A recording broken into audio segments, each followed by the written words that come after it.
करीम, तुम अभी तक सोए नहीं? ये क्या है? कुछ खास नहीं। सिविल साहिबा ने दी है तुम्हें?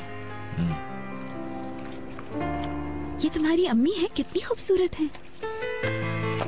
क्या कर रहे हो? मुझे क्यों नहीं देखने दे रहे पिक्स? देखने के लिए कुछ नहीं है।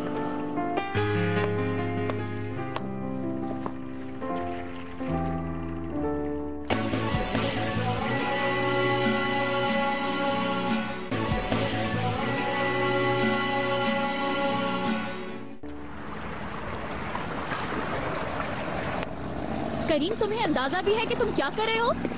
मुझे क्या करना है ये मत बताओ बीनू।